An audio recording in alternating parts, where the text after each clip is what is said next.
Oke, baik kita mulai ya untuk sesi selanjutnya di mata kuliah metode penelitian hukum ya. Tadi sudah Ibu sampaikan tentang materi penelitian hukum empiris ya. Untuk sekarang kita akan bahas tentang format penulisan ya. Format penulisan untuk skripsi. Jadi memang untuk template ya atau format penulisan dalam karya tulis ilmiah itu dia berbeda-beda antara satu dengan yang lain, antaranya maksudnya kampus ya, antar kampus. Perbedaan itu bisa dilihat dari template atau formatnya. Jadi kalau kalian nanti yang mau membuat tugas akhir, untuk template ya, untuk format penelitian itu nanti bisa dimintakan ke prodi ilmu hukum ya, ke Pak Saiful atau ke Diana TU di prodi ilmu hukum, minta terkait dengan buku panduan penulisan skripsinya ya. Nah, nanti di sana akan ada diberikan buku ya yang nanti menjadi rujukan kalian untuk membuat skripsi kalian. Nah, kalaupun misalnya mau apa deh? Nah ini nah mau melihat bentuk bentuk sudah jadinya itu bisa ke perpustakaan ya, perpustakaan di kampus. Minta saja contoh budel skripsi senior-senior atau mahasiswa yang sudah menyelesaikannya. Jadi minta contoh jilitan look skripsi mahasiswa yang sudah menyelesaikan skripsinya. Apa nak ngambil di situ?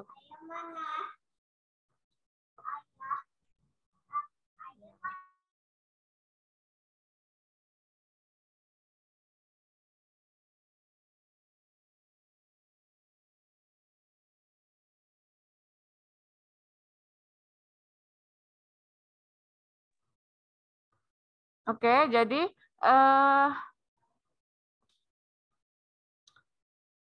bisa minta buku panduan atau bisa melihat langsung di perpustakaan ya, terkait dengan contoh budel skripsi. Nah, untuk saat ini Ibu akan menjelaskan terkait dengan formatnya. Nah, biasanya untuk format penulisan itu di awal itu pasti cover ya.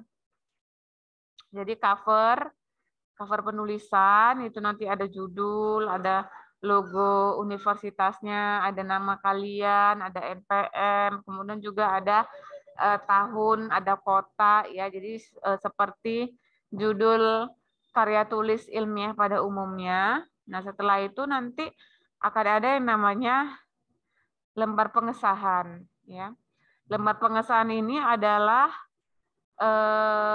tanda tangan yang akan nanti disahkan oleh dosen pembimbing kalian, baik doping 1, doping 2, kemudian juga prodi dan dekan, dan juga tanda tangan kalian pastinya ya, sebagai mahasiswa yang membuat skripsi. Setelah itu nanti akan ada kata pengantar, daftar isi, ya, ada abstrak. Nah, abstrak itu apa? Kalau dia abstrak itu dia merupakan kesimpulan dari isi skripsi yang kalian buat.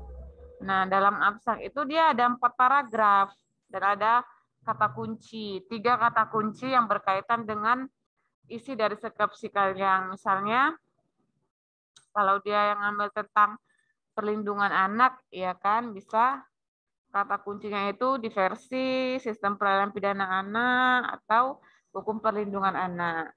Jadi 3 kata kunci itu ada di dalam abstrak sebagai variabel atau kata yang akan sering kalian gunakan di dalam isi daripada skripsi kalian. Ya. Kemudian di dalam abstrak itu 4 paragraf. Di sini dijelaskan 4 paragraf itu isinya apa saja. Yang pertama itu adalah latar belakang. Ya. Jadi paragraf pertama di dalam abstrak itu adalah latar belakang. Kemudian di paragraf keduanya itu nanti ada rumusan masalah. Ya, rumusan masalah biasanya itu 3 atau 2 rumusan masalah yang ada di dalam skripsi. Ya. Kemudian nanti yang ketiga itu adalah dia metode penelitian. Jadi kalian memakai metode penelitian hukum empiris atau normatif, dan ada jenis penelitian. Penelitiannya kualitatif atau kuantitatif. Kalau kita yang di sosial itu kita pakai yang kualitatif, ya. Kalau dia penelitian kualitatif itu artinya penelitian itu dia hanya sebatas teori-teori, sebatas apa ya? Konsep-konsep, sebatas kata-kata lah kalau kita bisa katakannya. Jadi kalau dia kualitatif itu hanya sebatas asumsi, argumen, ya teori, norma, konsep, itulah dia kalau dia jenisnya itu kualitatif. Nah, kalau dia jenisnya itu kuantitatif, ya. Kalau kuantitatif itu biasa yang pakai adalah orang-orang eksak, ya. Orang-orang eksak. Kuantitatif itu dia lebih pada hitung-menghitung, angka-angka, rumusan-rumusan, ya, rumus-rumus. Jadi kuantitatif biasanya tidak pernah dipakai di dalam penelitian ilmu hukum atau penelitian ilmu sosial. Yang pakai itu adalah orang-orang MIPA, orang-orang kedokteran, misalnya kalau dia ada rumus-rumusnya, ya, dan juga orang-orang yang berkaitan lah dengan dunia eksak, itu yang kuantitatif. Kalau kita kualitatif, jadi di paragraf ketiga itu menjelaskan tentang itu, tentang sifat penelitian dan jenis penelitian, ya. Jadi untuk masalah kata-katanya nanti bisa dilihat pada sampel dari budel skripsi mahasiswa yang sudah mengerjakan skripsi. Makanya lu bilang tadi, selain kalian minta buku panduannya ke prodi, pinjam juga atau bisa difotokopi gitu. Contoh skripsi yang sudah dibuat oleh mahasiswa yang terdahulu, ya. Bisa dipinjam itu di perpustakaan kampus. Nah, kemudian nanti di bab akhir dalam paragraf itu berisikan tentang kesimpulan, ya, kesimpulan dari judul skripsi kalian. Biasanya ada ya 3 lah, menjawab 3 rumusan masalah atau 2 rumusan masalah. Itulah dia bentuk paragraf, abstrak, ya, 4 paragraf tadi. Nah, setelah abstrak baru nanti masuk pada bab 1, bab 2, bab 3, bab 4, dan bab 5 atau bab penutup. Ya. Jadi bab 5 itu adalah bab penutup. Nah, bab 1 itu isinya nanti banyak, ya. Ada dia pendahuluan, ya. Isi pendahuluan itu adalah latar belakang. Latar belakang kalian mau mengangkat tema itu kenapa, ya. Apa yang menjadi latar belakang, apa yang menjadi data kalian, apa yang menjadi argumen kalian sehingga kalian mengangkat judul dari skripsi kalian tersebut. Setelah latar belakang, nanti baru masuk yang namanya rumusan masalah. Rumusan masalah ini ada 3, dan isi dari rumusan masalah itu isinya itu isu hukum, ya. Nanti akan Ibu jelaskan mungkin di Sabtu depan, ya, tentang isu hukum. Jadi materi kita mungkin di Sabtu depan tentang isu hukum, ya. Nah, rumusan masalah itu Faiha. Bentar ya.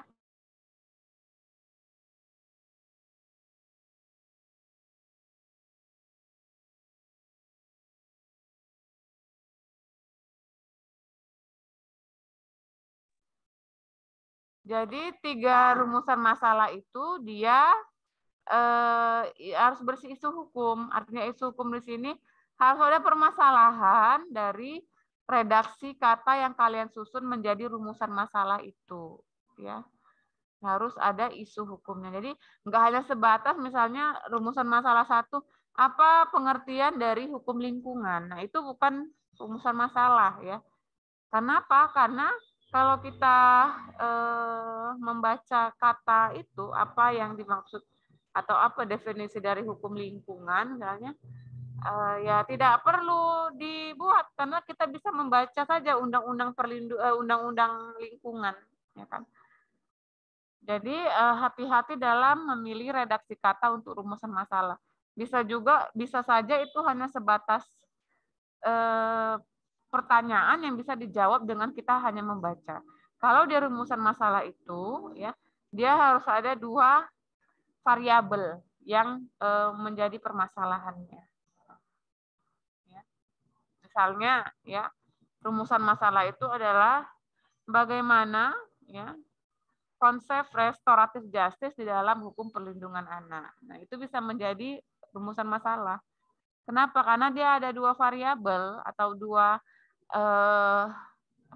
dua definisi kata yang harus kita jelaskan menjadi satu, yaitu konsep restoratif justice dan yang satunya lagi adalah hukum perlindungan anak. Jadi bagaimana konsep restoratif justice di dalam hukum perlindungan anak itu merupakan sebuah satu rumusan masalah. Kenapa? Karena ada dua variabel tadi. Ini Ibu katakan harus punya dua variabel yang menjadi redaksi kata di dalam rumusan masalah. Sampai sini paham apa bingung ini? Coba Ibu tanya kalian, paham atau bingung? Paham, Bu. Oh, paham ya, alhamdulillah lah ya kalau paham ya. Nanti paham supaya bingung ya kan. Jadi memang metode penelitian hukum ini ya kalau kita nggak nulis, nggak sering menulis ya kadang bingung-bingung paham ya kan. Bingung-bingung paham artinya Ibu ini apa? Karena kita belum melakukannya ya kan, belum membuat itu gitu. Jadi apa yang disampaikan oleh dosennya itu ya masih ngambang karena apa? Karena kita belum action ya kan. Tapi kalau yang sudah terbiasa menulis, membuat karya-karya tulis ilmiah, nah ini udah ngerti gitu. Ya.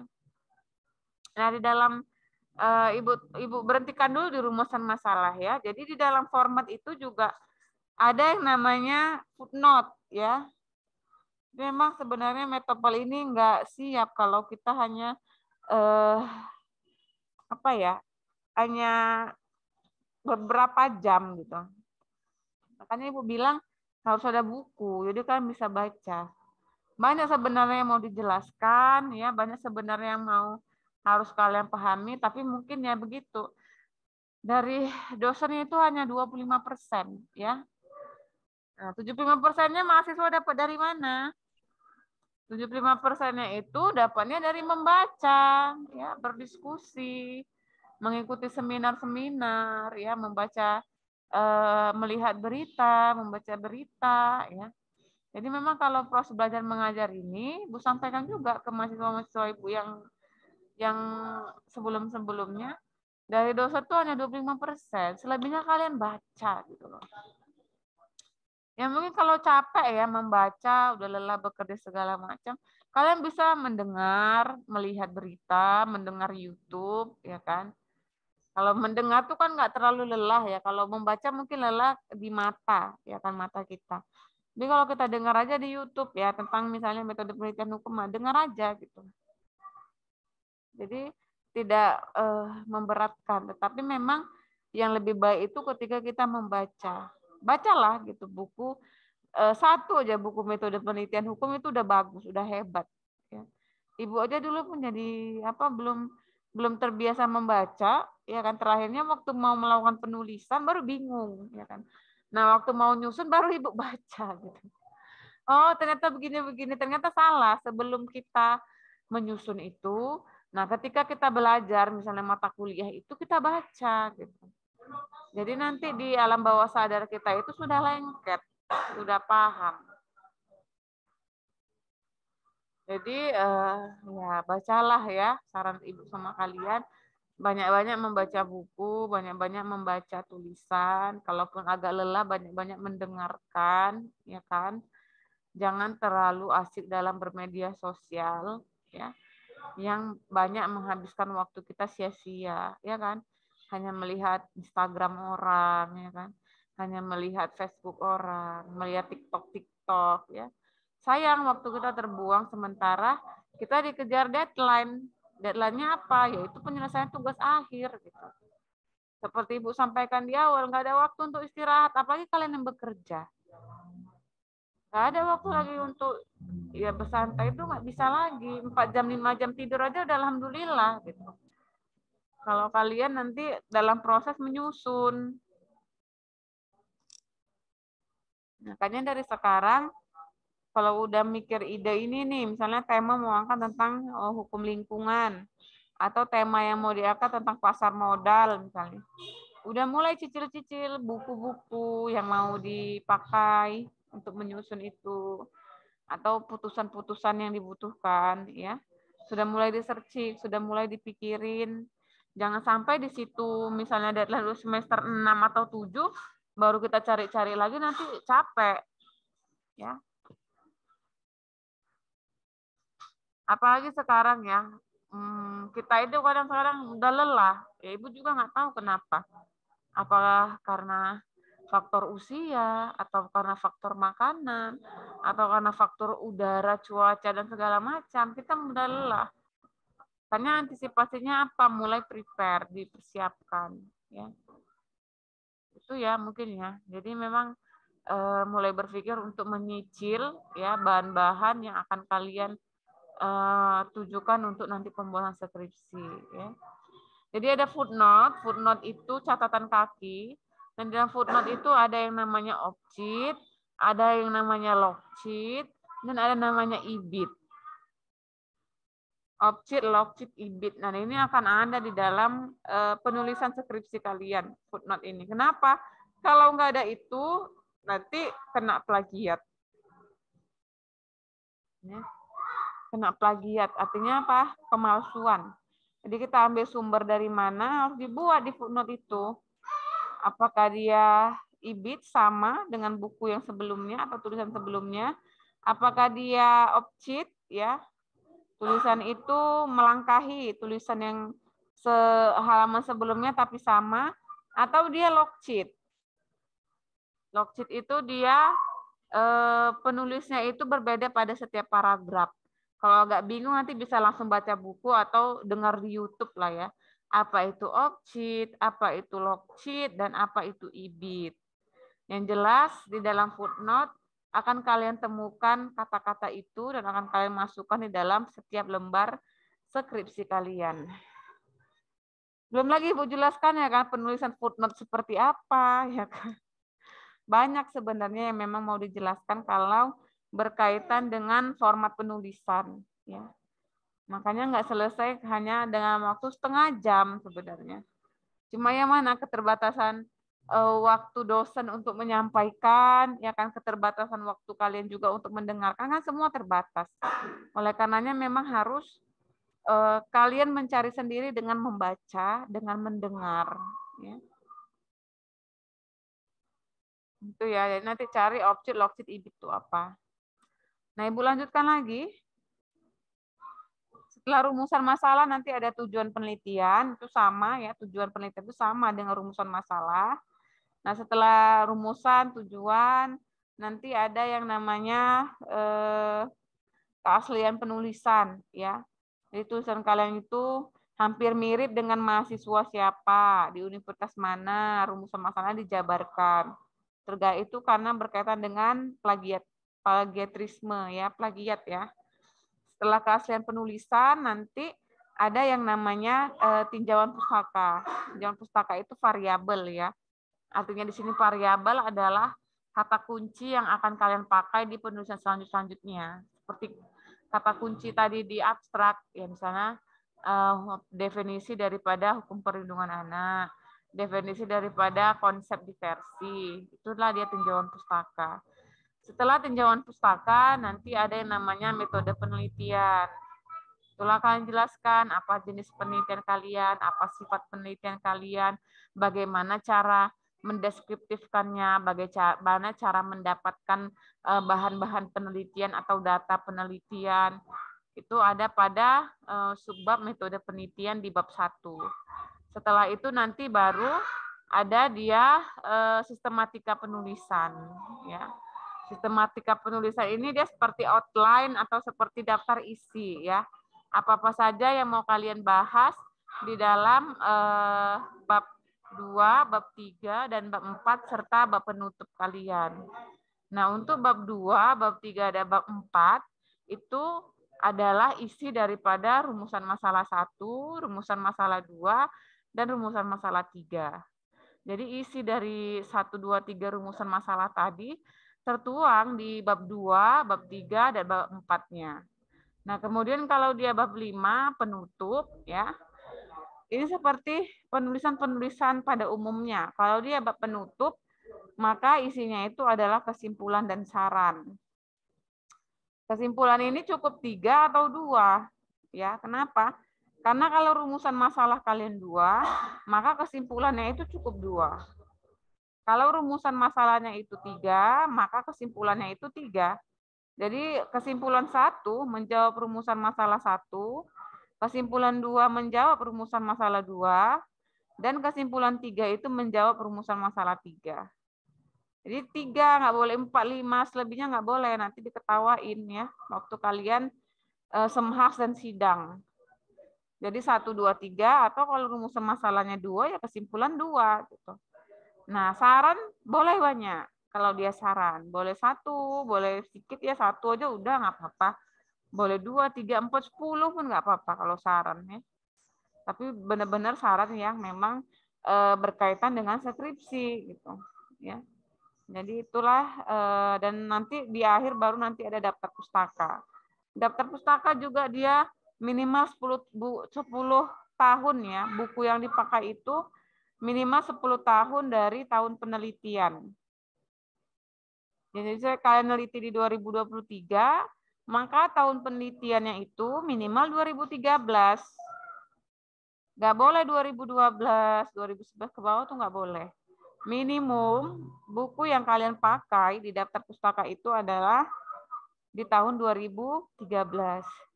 Juga nanti di daftar pustaka itu ada jurnal.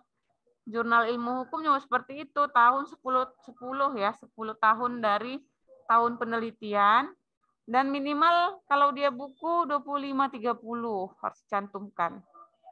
25 sampai 30 buku. Kalau dia jurnal minimum itu 5 jurnal. Selebihnya nanti baru ada undang-undang ya, ada internet, ada kamus dan arsip-arsip lainnya. Gitu ya, mungkin ya. Ada yang mungkin ditanyakan sebelum Ibu tutup? Silakan.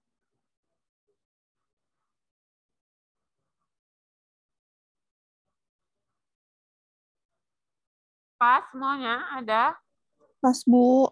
Oke ya, jadi Ibu anggap semua paham ya. Jadi yang terpenting itu persiapkan aja dulu buku-buku atau bisa browsing-browsing internet terkait dengan judul apa yang mau kalian angkat. Ya, itu saran dari Ibu dan udah mulai dicicil lah dari sekarang. Ya. Perkara fokusnya itu tergantung kalian, fokus atau tidak. Dan mudah-mudahan dapat dosen yang tidak repot. Artinya tidak repot di sini bukan berarti dia membiarkan kalian salah gitu. Yang tidak terlalu banyak penyempurnaan. Karena memang yang namanya tulisan itu kan nggak mungkin sempurna 100% ya. Paling nggak ada dosen yang bisa mengerti bahwasanya kemampuan kalian segitu ya segitu gitu. Dan juga pasti di mental lah, di mental kalian.